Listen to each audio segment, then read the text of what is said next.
Good evening. Welcome to Larry Rinker Golf Live. Hope you're having a great week. Happy holidays to everyone out there.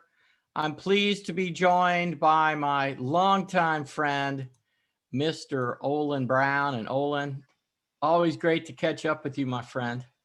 We don't do this often enough, Larry. It's good to see you. Good to be on your show.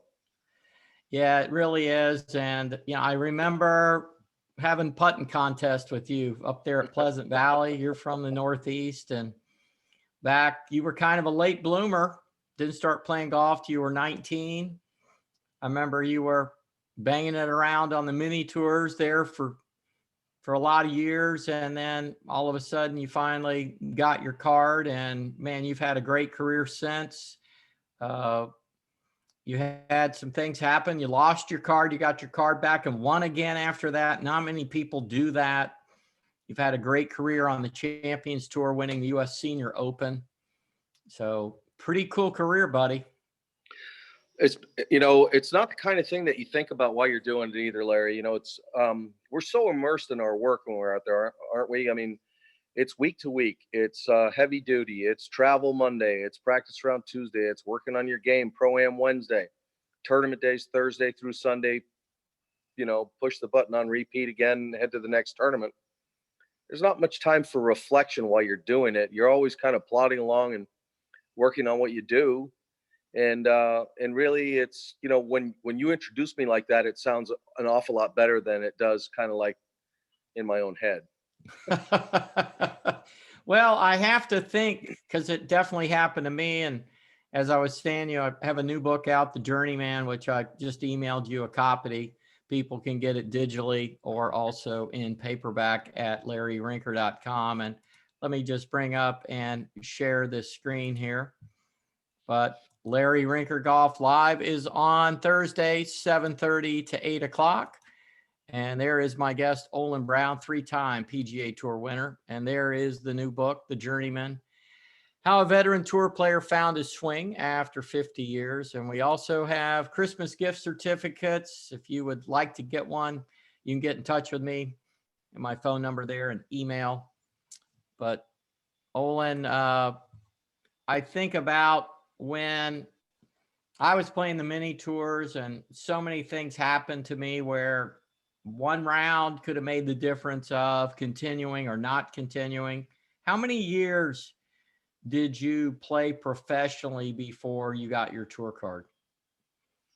So, Larry, I turned pro in 1984, and it was kind of it was just something that I had to do. I played 1 year of amateur golf after getting out of school, and it just wasn't productive. There's not enough stuff to play in.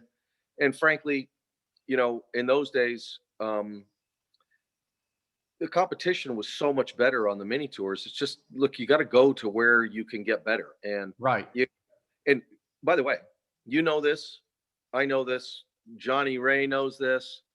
There are a lot of guys, Kenny Perry. These are guys, Lee Jansen, who we played with in those days on like the Space Coast Tour. There are some guys who nobody's ever heard of who could flat go. Right. And when you're playing a 36-hole event on a course that a guy has played in his spare time, has played for 5 years on the minis, has played eight or nine times during that course per year, he knows every nook and cranny, every blade of grass. He knows when that yardage plays off or not, when a shot that short side is okay, when a shot that's short-sided is not okay. And you learn in a hurry how good you have to get and how quickly you have to get that good. So it was just time, 1984. And then I beat around. I worked in the pro shop for a year up at the Dorset Field Club, a summer in upstate Vermont, and continued to play mini tours and whatever I could get into. And then 1990, as I was getting ready to hang it up, the Ben Hogan Tour showed up, which is now the Korn Ferry Tour. And I ended up playing okay the first year, keeping my status out there. And then I won the inaugural event the next year, 1991, finished second the next week and was off. Ended up finishing second to Tom Lehman on the money list, got my card that way. So, it was about a 7-year journey before I got on tour. Wow. But that Ben Hogan Tour, the Korn Ferry Tour, which is such a great place for young players to apply their craft and learn how to get better, kind of really kept me in the game and made it possible for me to get on tour. Well, I tell mini tour players all the time, if you can play well enough and win enough money to sustain yourself and just be able to pay your bills, you're probably good enough to make it with a few breaks and just to really, hone your skills. I learned so much playing the mini tours. I learned a lot playing in college. I learned a lot playing junior golf. Yeah. But now you're playing for a living. You're playing on the mini tours, and it's kind of like It's a any business. If you don't make enough money, you're not going to survive it's unless a you different got world. It's a unless different you world. got somebody just feeding you cash all the time. But most of us, you might get a little cash here and there for some friends or family, but for the most part, you better win some money and make checks to keep going. And it's It it wakes you up in a hurry, doesn't it? yeah, Uh, Not only that, but you get there, and I made a point about some guys that nobody's ever heard of, and you know, you go out there while you're shooting, you're 68 or 69, and this guy's running laps around you shooting 63, and you go, why is this guy here? right, What is he doing here? And right. for whatever reason, there, whether it's a comfort zone, a familiarity with what's going on, a skill set that translates better there than on the tour. I don't know what it is, but there are a variety of reasons. But to your point, I mean, it's just the mini tours are chock full of great players. No, they are, and I just think we all learn there. But to me, I feel like if a tour player, somebody that really knows how to play, if they're not playing well, I really believe they're not getting the correct information for them. And I know you worked with some different people. And when did you meet Jim Hardy?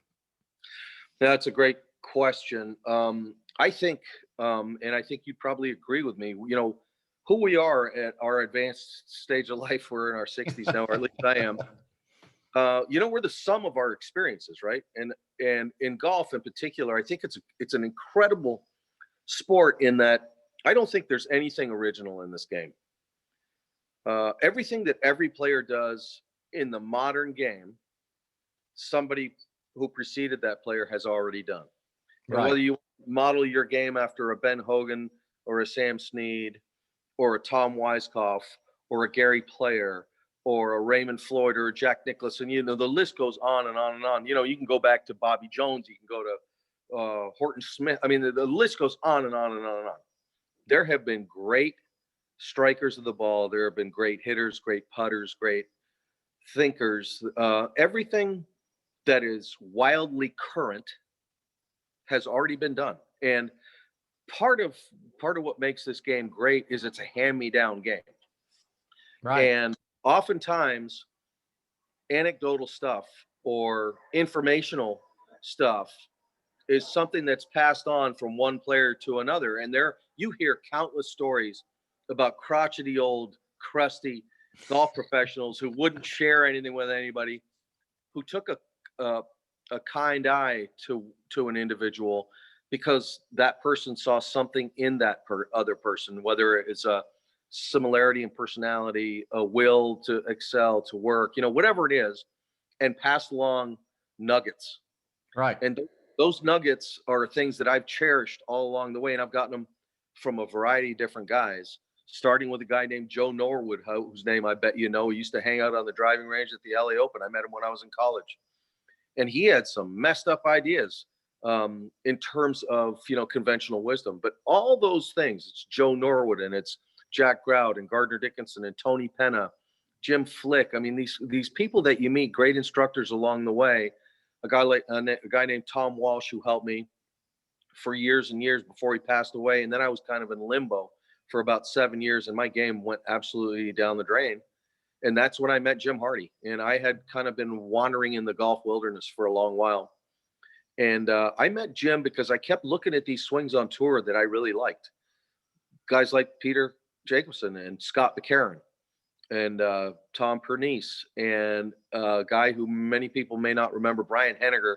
Brian was a little guy, like, I'm not a big person, I'm 5'9", but Brian was a great athlete, and his golf swing just aesthetically was pleasing. And I just looked at him and I marveled how this guy who weighed 135 or 40 pounds could generate the kind of speed that he Yeah. at the table. And so I would kind of talk to these guys and kind of worm my way into their brains and try and figure out what it is they were working on. And, they kept coming back to this guy, Jim Hardy, who I'd never met. Well, I met Jim actually in LA. I talked to him on the phone first, but I mean, at Peter's behest. I met him in LA.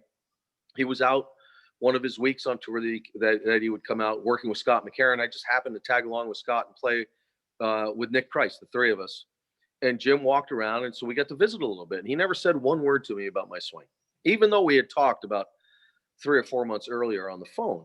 And then I went out, and it was the first week of the scorecards on tour. Remember where the caddies had to write down each shot that you hit with each club? And there was a big rebellion with the caddies. They didn't want to do it. It was too much work. It wasn't benefiting them. Anyway, my caddy was Al Milan, who had worked for Steve Page for a long while, and he had a great sense of humor. And on the 10th hole, my first hole, I hit a perfect 3-iron off the tee. And then I hit a sandwich into the bunker. And then I hit a bunker shot that stayed in the bunker. And then I hit another bunker shot that stayed in the bunker. Then I hit another bunker shot that stayed in the bunker. Then I hit another bunker shot that stayed in the bunker. I finally made it an 8. And Al, after the round, he was laughing. He says, "Oh, I just got to show you this." And he holds up this card, this yellow card. And the first number said 3-iron, and then it said sandwich, sandwich, sandwich, sandwich, sandwich, sandwich, sandwich, butter. So I shot 78 that day, and I was beside myself. I was staying with Roger Cleveland, who, as you know, is a great guy, great club designer. Right. Cleveland Classics, and ended up coming over to Callaway Golf, who I represent and have since 1992. And Roger and I popped a glass of wine. We're sitting there talking, and I'm miserable. I'm as miserable as anybody can be, right? You know how it is. Yeah, you're in the golf wilderness. I'm in the wilderness, man. And he said, "You know what? You and Jim had a conversation about 3 or 4 months ago. He saw you this week. Call him. What do you have to lose?" So I called Jim, and this is how the conversation went. "Jim, how you doing? It's O." He goes, "Hey, Olin, how'd it go today?" I said, Not so well, bud. I shot 78. And I said, "Here's the story. If you can't help me, my career's over." That was the extent of the conversation. His response was, "Well, go ahead and play tomorrow. If you miss the cut, hop on a plane, come to Houston. We'll see what we can do." So I shot 78 the first day. I shot 70 the second day. I missed the cut by 4. The cut's always 1-2 over there. At Rip. It's such a great golf course. It's such a great place. Hopped on a plane, went down there. He, put his magic concoction together, patched me back together, and we started a relationship that's lasted since then. This was 2004. So I've been working with Jim Hardy since then. Wow. 2004. Well, were you like Matt Kuchar when he worked with Chris Connell, that he knew after 10 balls it was going to work? No, it wasn't that. There wasn't that much clarity to it. But Jim had some. He's very clear with his thinking and the things that he tries to get his students to do. Now, Jim, contrary to popular opinion, he doesn't just teach this one plane stuff. He's not a system teacher. He understands the golf swing. He understands the components of the golf swing, or the functions of the golf swing, that bring individual success. And what he likes to do is analyze what a player does and fit his teaching to that. To me, it's the epitome of a great teacher. And his knowledge is extraordinary, and it's crystal clear. And you can either buy into it or not. And I've heard a lot of people who have gone to see him couldn't understand that it was that uncomplicated. Right. Because we overcomplicate things with this game, and it's really simple. You can either swing around your body in a more horizontal action, or you can swing up and down in a more vertical action. And the up and down creates a more upright swing and a higher ball flight, and you have to spin the shaft to square the club face, and the club that goes around behind you a little bit more, the arms around you, creates a flatter type golf swing, a slightly lower ball flight, and a more stable club face, which means you move the ball, shape the ball less than you would otherwise. So conceptually, they're diametrically opposed, and it's the application of the concept that Jim can synthesize for his students, and he directs players into where they want to be. If a guy wants to be a big shot shaper, he wants to hit the ball up in the air, he can teach that. If Guy wants to hit, like we live in Florida, right? We like hitting the ball flat, getting it on the ground. He teaches that. So I personally think the guy is dead on. I think he knows what he's talking about, and I've never walked away from a session with him shaking my head, going, "What the hell is he trying to explain to me?" So what part of your swing did you have a misconception with? Because there had to be something in your formula that was really hurting you that you stopped doing and did something else that made a big change. What was that? Well, you get across purposes, don't you? So if you're trying to swing a club in such a way that promotes a certain type of shot, let's just say that you want to hit a ball that falls slightly left to right. There are a couple of different ways to do it. There are ways that are more efficient given one style or another. When you start mixing styles is when we get into trouble. And Right. so what he did was he explained to me that I was trying to do one thing two different ways. And so I was trying to square the club, but I had dropped it behind. The club had fallen behind me, and I was getting, in golf parlance, the shaft was underneath the plane. And so I was swinging two in to out, trying to play with a stable club face. And I got the shish. I got the shish. I got those things you can't talk about, right? The potamus. Yeah. And I got the potamus, right? And so the year that I lost my exempt status, I finished 127th. And I went back over my rounds that year, and it was something like 18 times in competition. Oh my goodness.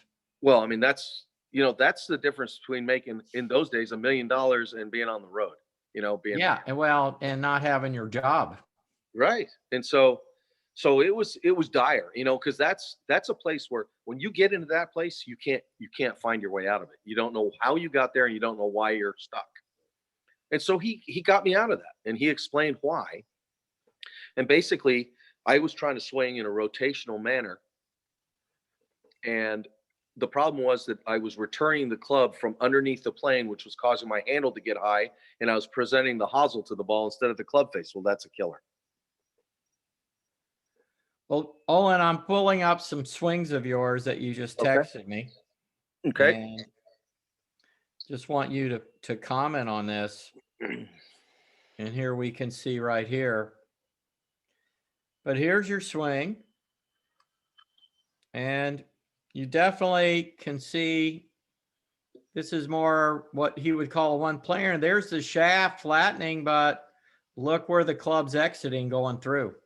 Yeah. And so the basic premise of swinging on one plane is that the left arm and the shoulder plane are on a similar angle. So I had gotten my shoulder plane too shallow or too horizontal relative to the ground in the top of my backswing. So the first thing Jim did was get me a little steeper with my shoulder plane, and that helped me I was having a lot of trouble with my left shoulder, as a matter of fact. And the minute he got my left arm plane to drop a little bit, the pain came out of my left shoulder. Really? Which I found to be interesting.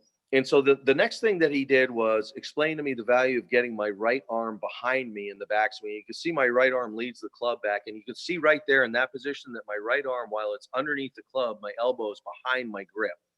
Right. And then on the way down, my club, you'll see, will return on top of the plane instead of underneath it. So I wasn't ever down behind the ball and trying to square it with you can see the shaft is right through my right forearm there.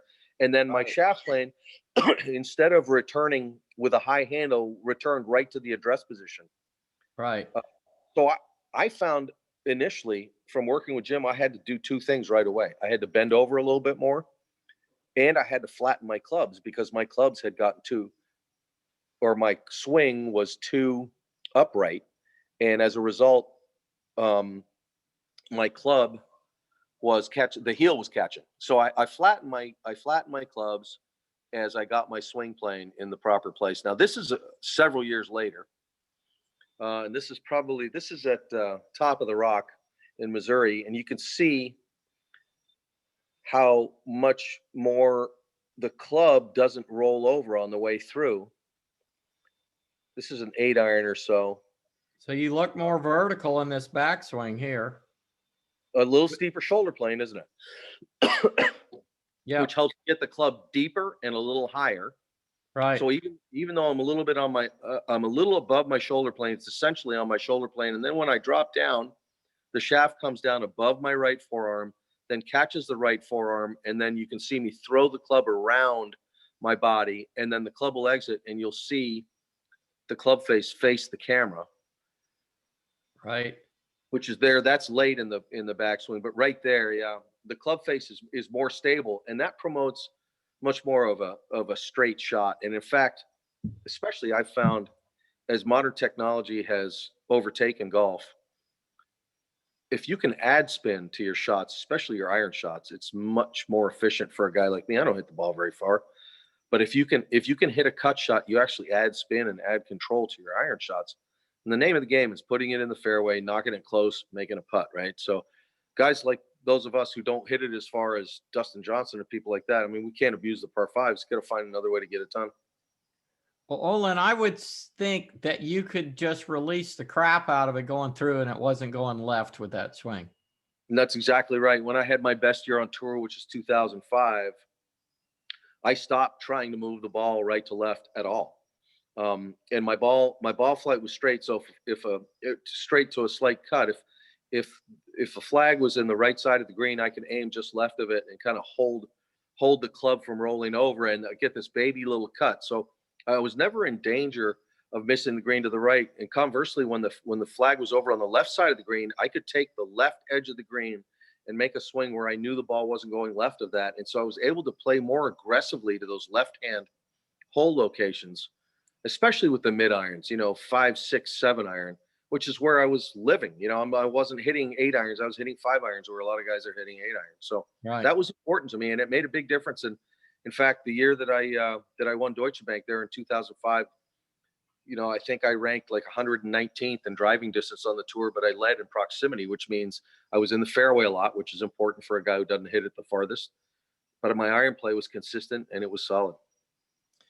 Well, anytime someone can win a USGA medal and win a USGA event, whether it's a US Junior or an amateur or an open or a senior open, that is a crowning jewel in your career. And 2011, to win a senior US Open, that's extra special, my friend. Thank you. It was an incredible week, really. We played at Inverness in Toledo, Ohio. We had just played Walton Heath, the Senior Open, over in suburban London, and I had really struggled that week. The greens were a little furry, and I had a putter that I had gone over there with. It wasn't suited to that. It didn't have enough loft, and I kept squeezing the ball into the turf, and I couldn't get a good roll on the ball. And I was madder than hell about it because I couldn't find a place to bend the putter the way I wanted it. So I made a commitment when I got back to the States. I said, the first thing I'm going to do is I'm going to go to the trailer and I'm going to bend my putter until I get it where I want it, right? And I didn't have any idea I'd have an objective there, except that I wanted to get loft on the face. So we flew back, and I got to the parking lot at Inverness, and you've played there. It's an incredible place. Right. And you come to the parking lot and you look down. The first and 10th tees are side by side, and they kind of go off in a V shape. And there are bunkers that run between the two holes that are they split the hole. And, if you had a bad shot on 1 to the left, it's going in the bunkers. If you had a bad shot on 10 to the right, it might go in the bunkers. And I just said, that's such a cool look, And, the history at Inverness. I mean, there's some great players that won them. Stads won at Inverness. Zinger won at Inverness. Leakey won at Inverness. Hale Irwin won at Inverness. I mean, it's a pretty. They got a rock out there with these kind of portraits of the players who have won there, and it's a pretty cool thing. And so anyway, the first thing that happened that week was I got out of my car and I looked down the first and 10th holes and I go, wow, the vibe here is incredible. So right out of the box, it was super positive, right? Yeah. And I go to the trailer and I start working on this putter. And I walked up to Brian Radigan, Jeff Opheim, who's the Callaway rep at the time. I go, I need some loft on this putter. Can you help me out? And I needed to cut it down. I needed to do this. And I kept working on it, banging away at it, changing the line loft and this and that thing. And I got it to where I wanted, and I was rolling the ball really well. And I went and checked on the loft lie machine what the putter was. And it was a 33.5-inch putter with a 71-degree lie and 6 degrees of loft. I go, oh my God, it's a Frankenstein club, right? My son, who's a good player, and he laughs at me all the time. You know what? He says, you know what Dad does to his putters? He makes them so ugly until only he likes the look of them. Nobody else can putt with them. So anyway, I went out there and just everything kind of worked that week. I got off to a great start. My ball striking was really sound. And it's not that I made every putt I looked at that week. It's that I hit the ball well, and when I hit the ball reasonably close, I converted the putts that I should have made. You know, that everybody wants to make. Right. And started out the week with a 64. Played with Mark McNulty the first round, and just got off to a good start. And the vibe was right the whole week. You know, and then I played with Mo on the weekend. We played on Saturday. We're both out there, you know, grinding away, and not much happening on the front nine. Then he shoots 31 on the back, and I got kind of caught in his slipstream, and I remember birdieing 2 of the last 3 or something like that, and I rolled in this silly little putt on the last hole that kind of ducked in the side door. I went and added my score, and damn, I shot 29 on the back nine today. It was like, you know, it's an out of body thing. You get caught up in what's happening, and you stop paying attention to the distractions, and you just narrow down and focus on the things that matter. And so we separated ourselves from the rest of the field that day. I think I had a 2-shot lead on Mo and a 5-shot lead on everybody else. So it was essentially a match play Sunday between me, 2-time major winner and a Hall of Famer, Mark O'Meara, and it was a great pairing. He's Mark and I get along great. We like to fish together a little bit, and you know, he's a consummate gent. And he's an ultimate competitor. He knows what he's doing out there, and he's out to win. And I knew he was going to make a run, but I also knew that Inverness was tough, Right. and that if I didn't make too many mistakes and he didn't make too many mistakes, it was likely to be a one-on-one day that day. And so I think that took a little bit of the stress out of it, because I knew that if I knew I was playing with a guy that I had to worry about. If I beat him, I was probably going to win the tournament. Right. Well, you had to beat Inverness, and you did. A lot of times you got to just play the golf course. You might make an adjustment with 2 or 3 holes left, but you're still in medal play, so you still got to do what you got to do. But what a great win, and you know, what a great career. And you've been broadcasting some now. I know you've been enjoying that, and it's just great to catch up with you and have you on the show. And I'd just like to remind everyone that let's see here, that I do have some gift certificates available for you, and that Larry Rinker Golf Live is on Thursday, 7:30 to 8 p.m. Eastern. And there's Olin Browne, 3-time winner on the tour, also with a senior U.S. Open that he was just talking about. My new book is out. You can get that at larryrinker.com. And I'd like to thank my sponsors, Titleist FootJoy, the Ritz-Carlton Golf Club Orlando, and the Red Sky Golf Club in Vail, Colorado, and also FlightScope and V1. Olin, great to catch up with you, my friend. I know this is fishing weather for you down there in Jupiter. The sailfish are about to come in pretty strong. So you have a wonderful holiday. Merry Christmas to you and your family, and thanks for coming on this evening. Larry, it's great to visit with you. I hope we do this more frequently, and I'm going to come out one time and pay you a visit in Vail, because that fly fishing out there is pretty special. I went out one year and fished the Colorado River for a couple of days. It's just beautiful out there in the summertime. We have the Eagle River there, and it's good fishing in the summertime. I'll bet it is. Okay, so I know what a great golfer you are. I know what a great instructor you are. How are you on the fly rod?